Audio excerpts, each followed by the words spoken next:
Whitney Houston, qui forme un super duo avec Kevin Costner dans Bodyguard, film diffusé sur TMC ce jeudi 7 septembre 2023, a été retrouvée morte dans son bain à l'âge de 48 ans. 2 mois d'investigation, autopsie de 42 pages. Voici ce qu'il s'est réellement passé. Bodyguard, film culte diffusé sur TMC ce jeudi 7 septembre à 21h25, raconte l'histoire de Frank Farmer, un homme qui appartient à l'élite des gardes du corps américain et accepte de protéger Rachel Marron, une star de la chanson qui a reçu des menaces de mort. La jeune femme, dotée d'une forte personnalité, a du mal à se plier aux contraintes draconiennes imposées par Frank. Mais la pression de son mystérieux persécuteur se fait de plus en plus forte et Rachel est peu à peu séduite par l'habileté de son protecteur. Un film dans lequel Whitney Houston brille à l'écran aux côtés de Kevin Costner, actuellement en plein divorce avec sa femme Christine Baumgartner.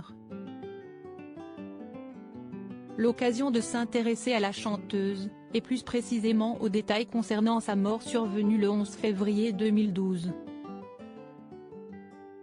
Pour rappel, celle qui a chamboulé, ébloui et marqué à jamais l'industrie musicale avec des titres cultes comme I Will Always Love You, I Wanna Dance With Somebody Who I Have Nothing, avait été retrouvée morte dans la baignoire d'un hôtel de luxe à Beverly Hills.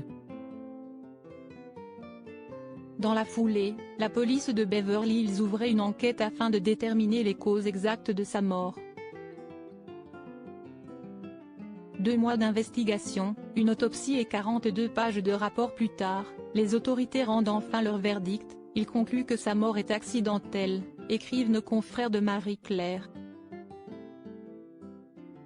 Avant de citer les propos de Mark Rosen, porte-parole de la police de Beverly Hills, sur la base de nos indices, de notre enquête, et du rapport de l'Institut médico-légal, nous avons conclu qu'il ne s'agissait pas d'une affaire criminelle. Plombée par ses addictions. Fin du suspense. Whitney Houston est donc officiellement décédée d'une noyade accidentelle. Sa consommation de médicaments et de drogues entrerait en jeu dans sa mort, mais n'est pas la cause exacte.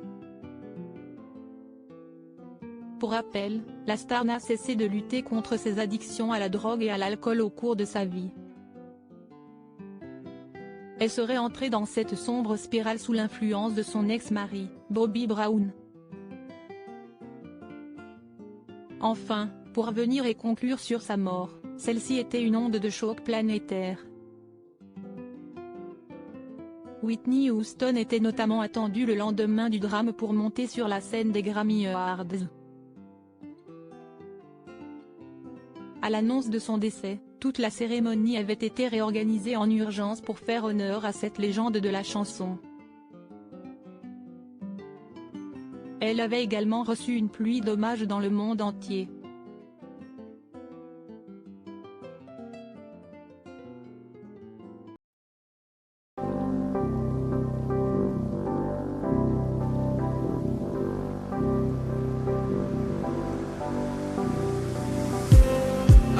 Just need some that will wake me up enough to fight, 'cause you let me down it for me to not let me condemn it, and I just need some new